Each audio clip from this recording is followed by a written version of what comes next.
Wrestling companies जिन्होंने कुछ नया करने की कोशिश करी लेकिन जल्द ही उसे छोड़ दिया। Number 10, the raw robot. WWE अपने शोज पर नई टेक्नोलॉजी और नए कॉन्सेप्ट्स का इस्तेमाल करता रहता है और 2021 में रॉ के दौरान WWE ने द रॉ रोबोट का डेब्यू करवाया। ये रॉ रोबोट एक 3D रोबोट था जो स्क्रीन पर दिखता था और फिर ये रोबोट ग्राफिक्स और बाकी इन्फॉर्मेशन की तरफ इशारा करता था।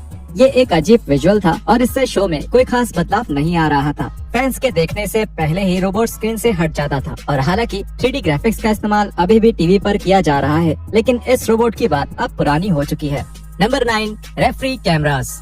अपनी कामयाबी के सालों में WCW ने ऐसे बहुत सारे नए आइडियाज का इस्तेमाल किया जो आज तक बहुत कारगर है। 90 के दशक में WCW ने रेफरी आई कैम नाम का एक कॉन्सेप्ट निकाला था जिसमें रेफरी अपने सर पर कैमरा लगा हुआ एक हेलमेट पहनता था। हालांकि ये सुनने में अजीब लग सकता है, लेकिन ये काफी सफल हुआ था। इसकी वजह से घर पर बैठे हुए फैंस को भी WCW के वॉर गेम्स मैचेस देखने का मौका मिलता था। ये कॉन्सेप्ट बहुत अच्छा था, लेकिन इसमें एक ही दिक्कत थी और वो ये कि रेफरी थोड़ा अजीब दिखता था क्योंकि उसके सर पर एक कैमरा लगा हुआ था। हालांकि ये कॉन्सेप्ट जल्द ही खत्म हो गया, लेकिन 2000s में CML प्रमोशन ने इसकी नकल करी, तो ऐसा माना जा सकता है कि WCW के रेफरी कैमरा वाले कॉन्सेप्ट ने प्रो रेसलिंग इंडस्ट्री पर कुछ असर तो पक्का डाला है।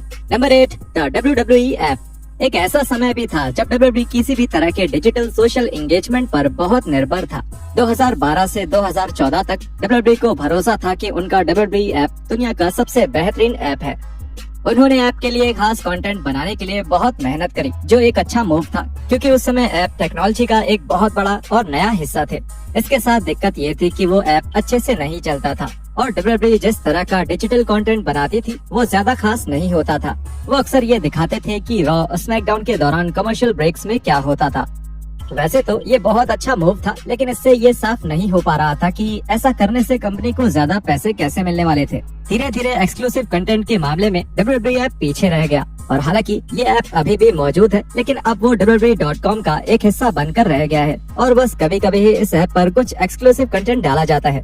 यूके और यूरोप के फैंस अक्सर ही इस ऐप का इस्तेमाल WWE नेटवर्क देखने के लिए, नई खबरें जानने के लिए और आने वाले इवेंट्स की टिकट के बारे में जानकारी लेने के लिए करते हैं। Number 7, taut. WWE को 2012 में इतना ज्यादा भरोसा था कि टाउट ही अब अगला फेसबुक या ट्विटर बनने वाला है कि उन्होंने उस नेटवर्क के साथ एक डील भी साइन कर लिया। 2012 के समझ में अनौपचारिक तौर पर इस पार्टनरशिप और इन्वेस्टमेंट के बारे में बयान जारी किया, जिसमें उन्होंने कहा WWE ने आज टाउट इंडस्ट्रीज इंक के साथ एक इन्वेस्टमेंट और पार्टनरशिप की घोषणा करी है, जिसका फायदा अब WWE के सभी एसेट्स जैसे TV programme, live events, digital, print और सोशल मीडिया के 100 मिलियन से भी ज्यादा फॉलोवर्स उठा सकते हैं। टाउट के प्लेटफॉर्म पर अब रियल टाइम वीडियो अपडेट्स दिए जाएंगे, जिससे WWE के फैंस को एक नया सोशल एक्सपीरियंस मिलेगा। टाउट एक वीडियो प्लेटफॉर्म था और WWE उससे इतना ज्यादा ऑब्सेस्ड हो चुका था कि इससे फैंस परेशान होने लगे थे।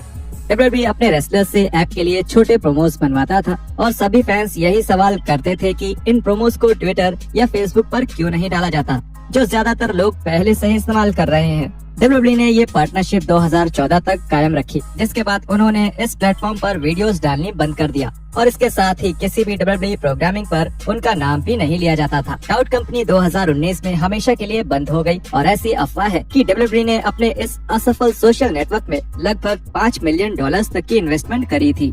Number 6, WWE's questionable graphics. एक रेसलिंग कंपनी की प्रेजेंटेशन में ग्राफिक्स बहुत जरूरी हिस्सा होते हैं, लेकिन 2017 से 2018 तक विजुअल मीडियम के मामले में उनकी समझ बिल्कुल गलत थी। उन्होंने शिंसुके नाकामुरा और उसोस जैसे रेसलर्स के लिए नए ग्राफिक्स का इस्तेमाल करना शुरू कर दिया और वो सच में हैरान कर देने वाले थे। नाकामुरा की एंट्री के लिए उन्होंने बस स्क्रीन पर रॉक स्टार शब्द चिपका दिया था और इससे पहले से ही बेहतरीन एंट्रेंस में कोई बदलाव नहीं आया। और अगर द यूसोस की बात करें तो जब भी वो कोई प्रोमो बनाते थे और लॉकडाउन शब्द का इस्तेमाल करते थे, तब स्क्रीन पर जेल की सलाखें दिखती थी। ये बहुत ही बेकार विजुअल था और इससे द यूसोस के किरदार में कुछ नया नहीं जुड़ा था। ऐसा बताने की जरूरत नहीं है कि इन ग्राफिक्स के साथ एक दिक्कत उनका नेचर ही था। WWE की ऑडियंस इतना तो समझ सकती थी कि लॉकडाउन का मतलब जेल की सलाखों से है और इसलिए ये ग्राफिक इस बात का सबूत है कि WWE को अपनी ऑडियंस कितनी नासमझ लगती है।